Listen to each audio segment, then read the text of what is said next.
I'm Ingrid. I'm 26 years old, and for 2 years my own parents made sure no one in my town would ever hire me. Not because I wasn't qualified, not because I failed, but because they told every employer that I was a thief. They said I stole from my own family. They said I couldn't be trusted with money, and in a small town, that was all it took. Doors closed, phones stopped ringing, smiles turned into whispers the moment I walked in. For 2 years, I watched my life disappear, while my father sat back and waited for me to break. He thought I'd come crawling back. He thought I'd accept whatever life he chose for me. What he didn't know was that someone had been preparing for this moment long before he ever tried to destroy me. He didn't know about the envelope. He didn't know about the promise made 15 years ago, and he definitely didn't know that the very last place he tried to ruin for me was the one place I already belonged. Before I tell you what happened next, take a moment to subscribe, only if stories like this mean something to you. Because what you're about to hear isn't just about betrayal.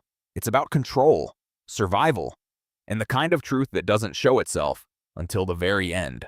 And I need to ask you something. What would you do if the people who were supposed to protect you were the ones quietly destroying your life? Because I thought I knew my family. I was wrong. And what I discovered changed everything. But to understand how it all unfolded, you have to go back with me to the moment I realized my father had already decided who I was and what I was worth. From the outside, my family looked perfect. We lived in a large colonial house on 3 acres of land, the kind of place people slow down to look at when they drive past. My father owned the biggest construction company in our county.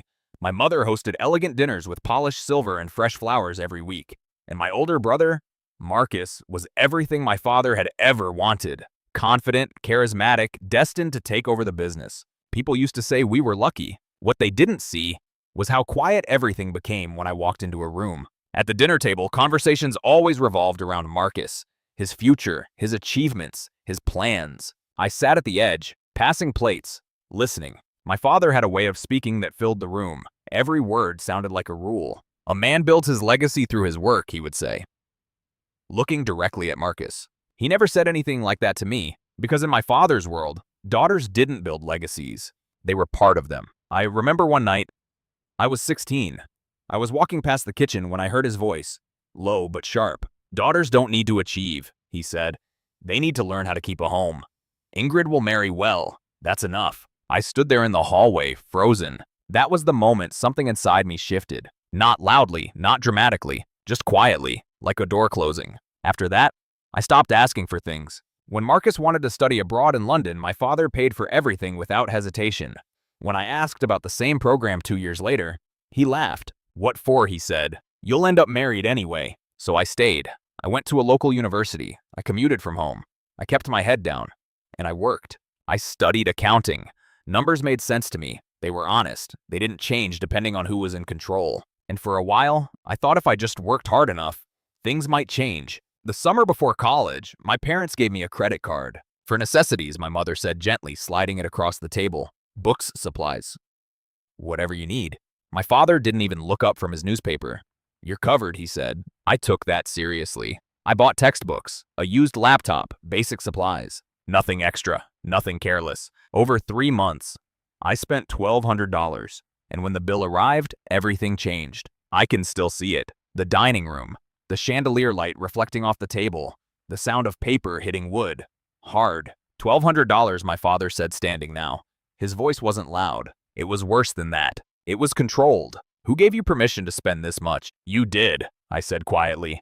You said it was for school. I said necessities, he snapped. Not a shopping spree. My mother tried to speak, but he cut her off without even looking at her. You will pay back every cent, he said, turning back to me, or you can find somewhere else to live. And just like that, I became a problem to be corrected. I worked 2 jobs, early mornings at the campus library, late nights at a coffee shop. I kept every receipt, every payment. It took me 8 months, but I paid it all back, every dollar. But what I didn't realize at the time was that it was never about the money. It was about control. Working those hours meant I couldn't take full classes. My degree stretched from 4 years to 6. 2 extra years of tuition, 2 extra years of commuting, 2 extra years of being reminded that I owed him. And somehow, even after I paid everything back, the label never went away. My father didn't forget. He stored it, saved it, like a story he could tell when it mattered most. At the time, I told myself it was over, that things would settle, that if I just kept going, I could build something for myself. I didn't know then that he was waiting for the moment when he could use that story to take everything from me. And when that moment came, it wouldn't just stay inside our house. It would follow me everywhere. I graduated with a 3.9 GPA, Dean's List every semester, a recommendation letter from a professor who had spent 20 years in the industry. For the first time in my life, I felt like I had something that was truly mine. Not my father's name, not my family's expectations, mine. The ceremony was on a warm Saturday morning. Rows of chairs, families smiling, cameras flashing. I walked across the stage, took my diploma, and for a brief moment, I let myself believe things were about to change. Afterward, my father approached me outside. "Nice job," he said. Not proud, not warm, just acknowledged. Then he made me an offer. "Come work for me," he said. "We need someone to handle the books." For a second, my chest lifted. Maybe this was it. Maybe he finally saw me. But then he continued. "Unpaid for the first year. Consider it training. You'll live at home, help your mother, learn the business. In time, you'll be useful. Useful, not valued, not respected. Useful." I took a slow breath. "I want to try on my own first," I said. "Get some experience outside." There was a pause. Something in his eyes shifted. Not anger, not yet. Just something colder. "Fine," he said quietly. "Try it your way." He walked away. And that was the moment, though I didn't understand it yet, that he decided to make sure I failed. The applications started going out immediately. Accounting firms, banks, insurance companies, financial offices. My interviews went well, better than well. People smiled. They nodded. They said things like, "We'll be in touch." And then, nothing, or worse, rejection emails. Polite, distant, final. I told myself it was normal. The job market was competitive. So I tried harder. I rewrote my resume, practiced answers in the mirror, stayed up late researching companies, learning everything I could. 15 applications, 15 interviews, 15 rejections. The pattern didn't make sense. I wasn't underqualified, I wasn't unprepared, but something wasn't right. It wasn't until one particular interview that everything started to unravel. The office was small, quiet, a financial services firm I hadn't expected much from. The woman interviewing me, she was kind, listened carefully, asked thoughtful questions, but halfway through, her expression changed. She studied me for a long moment, as if she were deciding something. Then she leaned forward slightly. "Miss Thornton," she said, her voice careful. "I'm going to tell you something I probably shouldn't." My heart tightened. "You're qualified," she continued. "More than qualified." She hesitated. "But I think you should talk to your father." The room felt smaller. "My father?" I asked. She nodded once. "I can't say more than that," she said. "But you need to ask him why." That was it. The interview ended shortly after, but I didn't remember walking out. I didn't remember getting to my car, because somewhere deep inside, I already knew. That night, I went straight to his study. He was sitting behind his desk, glass of scotch in hand, like always. "Why can't I get a job?" I asked. He didn't answer right away. He just looked at me and smiled. A small smile, the kind that doesn't reach the eyes. And in that moment, everything became clear. "You called them," I said. Not a question, a statement. He leaned back in his chair, completely at ease. "I told them the truth," he replied. My throat tightened. "What truth? That you're a thief?" He said it like it meant nothing, like he was discussing the weather, that you stole from your own family, that you can't be trusted with money. "I paid that back," I said, my voice shaking. "Every cent. You know that." He shrugged. "That's not how I remember it." Something inside me cracked, not loudly, not dramatically, just quietly, like something fragile finally giving way. My mother appeared in the doorway. She didn't step in. She didn't speak. She just stood there, watching. And that, somehow, hurt more than anything he said. "Why?" I asked, my voice barely steady. He stood up slowly, walked toward me, and stopped just close enough to remind me that I had always been under him. "Because you needed to learn respect," he said softly. "You thought you could succeed without me." He smiled. "You can't." There it was. Not anger, not discipline. Control. "Come home," my mother whispered from the doorway. "Work with your father. This can all go away." I looked at her, then at him, and I understood something with absolute clarity. This wasn't a mistake. This was a system, a trap, and he had already pulled every string he needed to make sure I had nowhere else to go. Within weeks, the entire town knew. Whispers followed me into stores. Conversations stopped when I walked by. People who had known me for years suddenly avoided my eyes. My father hadn't just called employers. He had built a story, and in a place where his name meant power. His version of the truth became the only one that mattered. I was running out of options, running out of time, and slowly, without realizing it, I was being pushed exactly where he wanted me, back home, back under his control. But what I didn't know yet was that he had already planned something even worse for me, something I wasn't supposed to hear, something that would change everything. I took the only job that didn't ask questions. The Willow Inn sat at the edge of town, quiet, modest, easy to overlook. They didn't care about resumes. They didn't ask for references. They didn't call my father. They just needed someone to show up and do the work. So I did. Every morning at 6, I put on a pale blue uniform that never quite fit right and pushed a cart down narrow hallways that smelled faintly of detergent and old carpet. I cleaned rooms, changed sheets, scrubbed bathrooms, the kind of work people don't notice unless it isn't done. And for the first time in months, I was invisible. There was a strange comfort in that. My manager, Linda, never asked about my past. She didn't care about rumors. You show up. You do your job, she said once, handing me a fresh set of towels. That's all that matters here. And for a while, that was enough. Until the night, everything shifted again. It was a Friday evening. Busy. The restaurant downstairs was full. I was restocking supplies in a second-floor closet when I heard voices drifting up through the vents. At first, I ignored it, but then I heard a laugh I knew too well. My father. I froze. I shouldn't have listened. I should have walked away. But something kept me there. I moved closer, pressed my ear gently against the metal grate, and then I heard my name. Perfect timing, my father was saying, his voice relaxed, confident. Another voice answered. Older. Your daughter's the one with the reputation, right? A short pause. Then my father chuckled. That's handled, he said. She's almost ready to come home. My chest tightened. What do you mean? The other man asked. I mean, my father continued. A few more months like this, and she'll agree to anything. There was a clink of glasses. Marriage, for example. The words didn't register at first. Your son's looking to settle down, my father went on. My daughter needs stability. We merge the families. We merge the businesses. The other man laughed. A strategic alliance. Exactly. I felt the air leave my lungs. She won't resist, the man asked. My father's voice dropped slightly, calm, certain. She won't have a choice. Silence filled the small closet. My heart was pounding so loudly, I was sure they could hear it through the floor. They kept talking. Numbers, contracts, timelines. But I didn't hear any of it. Because in that moment, everything became painfully clear. This was never about teaching me a lesson. It was about breaking me, until I was small enough to fit into whatever life he had already decided for me. I slid down against the wall, sitting on the cold tile floor, surrounded by cleaning supplies and silence. For the first time, I wasn't just angry. I was afraid, not of him, but of how close he was to succeeding. That night, I didn't sleep. I lay awake staring at the ceiling, listening to every passing car, every creak in the walls, trying to figure out how to get out, because staying was no longer an option. The next morning, I started applying for jobs outside the town, anywhere, cities I had never been to, places where my last name meant nothing. Chicago, Denver, Atlanta. I didn't care. I just needed distance. But the problem followed me. Some companies asked for references. Others questioned the gap in my employment. And when I tried to explain, when I told even a fraction of the truth, I saw it in their eyes. Doubt, discomfort, a polite version of rejection. Days turned into weeks. Savings dropped.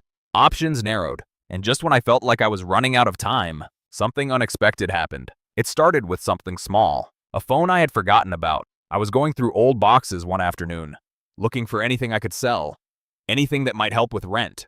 When I found it, my old phone, the screen was cracked, the battery long dead. I almost tossed it aside, but for some reason, I plugged it in. The screen flickered to life, slowly, reluctantly. Notifications flooded in. Old messages, missed calls, emails I had never seen. And then, one voicemail, 3 years old, from a number I didn't recognize. My hand hesitated, just for a second. Then I pressed play. Miss Thornton, this is Walter Henderson from Henderson and Associates. His voice was calm, professional. I'm calling regarding the estate of Margaret Hayes. There are documents that require your attention. My breath caught. Please contact our office at your earliest convenience. The message ended. I stared at the screen. 3 years. I had missed this for 3 years. I tried to remember that time. After my grandmother passed, everything had been a blur. Grief, silence, days blending into each other. My father had told me the estate was simple. Nothing significant, he said, mostly donations. And I had believed him. I sat there on the floor, the phone still in my hand, as a cold realization began to settle in. What if that wasn't true? What if something had been left for me, and I had never been meant to find it? I grabbed my current phone, dialed the number immediately. The receptionist answered politely. I explained who I was. There was a pause, typing. Then, "I'm sorry," she said.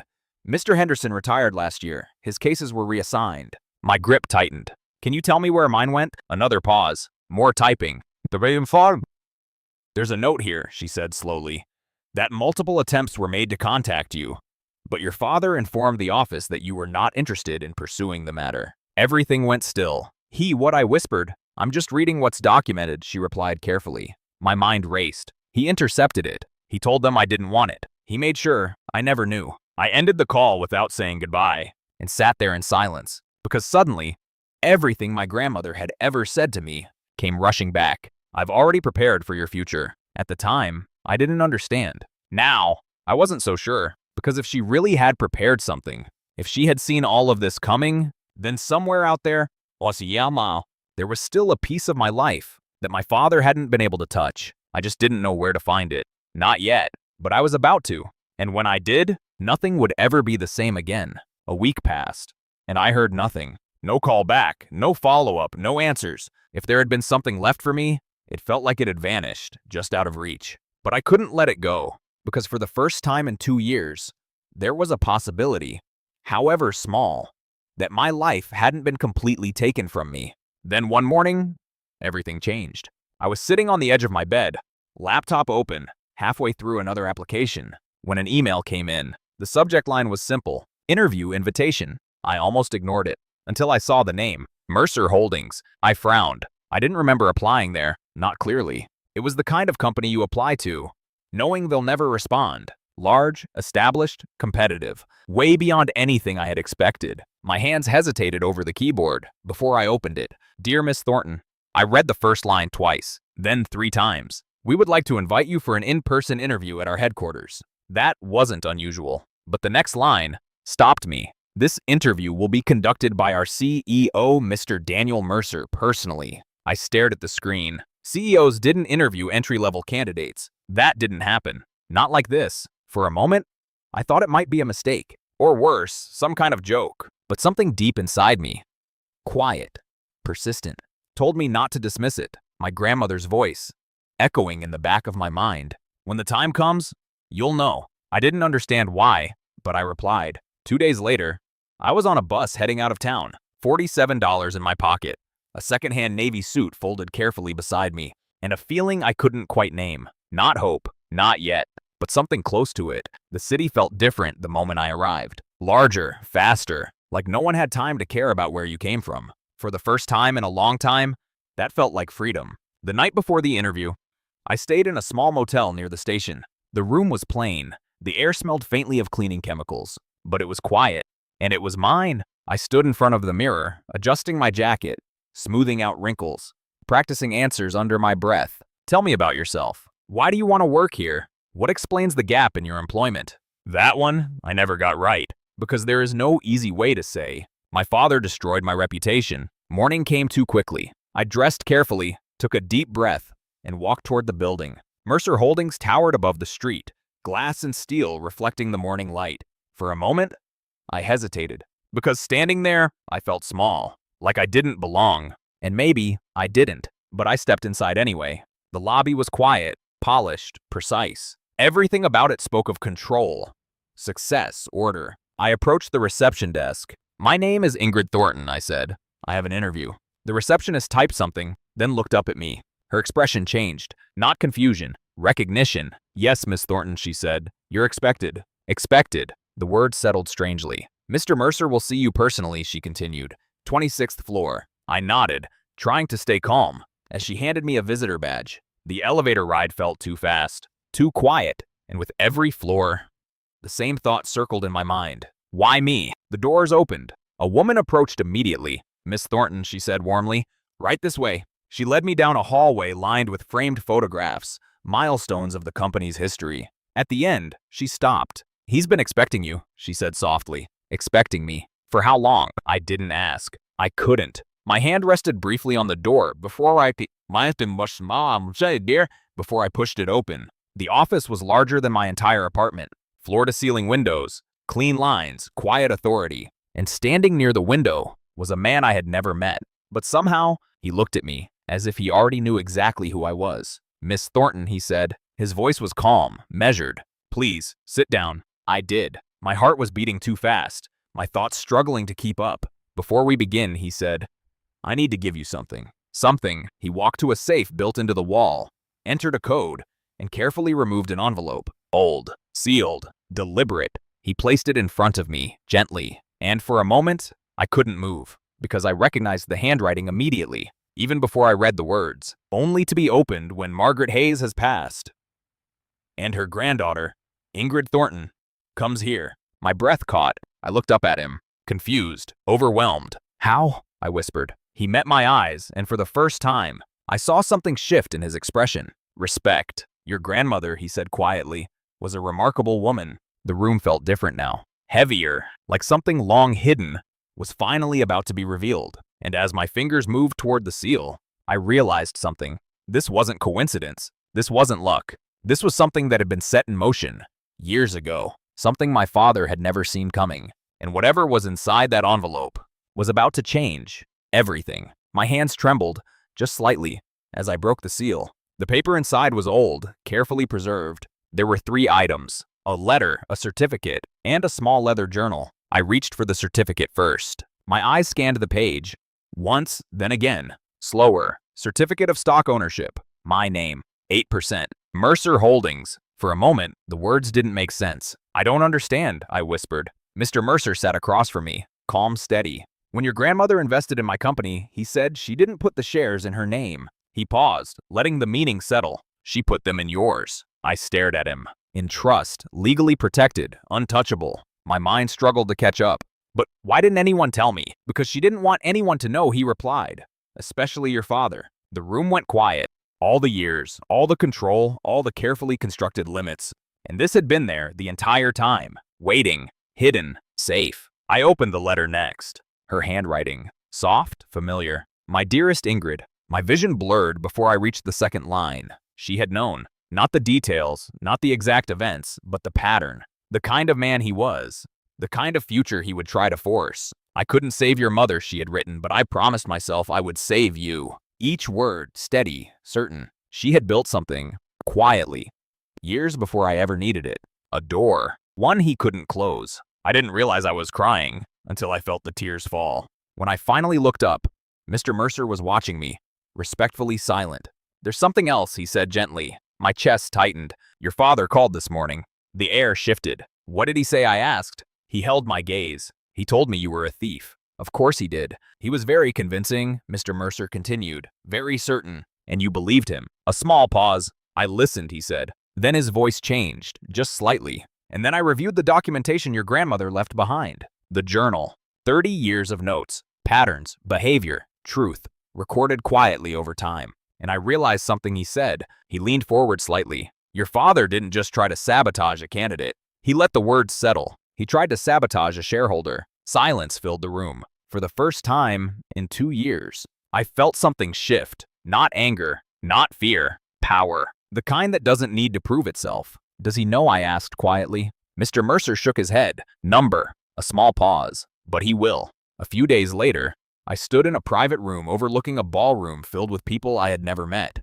Executives, investors, community leaders. The Mercer Holdings annual gala. Below me, the room shimmered with light and quiet conversations. And then, I saw them. My father entered first. Confident, composed, as if nothing had ever touched him. My mother followed, smiling gently, like always. Marcus walked beside them, distracted, checking his phone. They looked exactly the same, untouched by everything they had done. I watched my father move through the room, shaking hands, telling stories. And then I saw it. That shift in his posture, the way he leaned slightly closer to a group, the way his voice changed. He was telling the story again. My story. Only his version of it. The same one he had told everyone. The one where I was the problem. The one where I had failed. The one where he was justified. I felt the old weight press briefly against my chest, and then it lifted. Because this time, I wasn't the version he created. Miss Thornton, someone said softly behind me.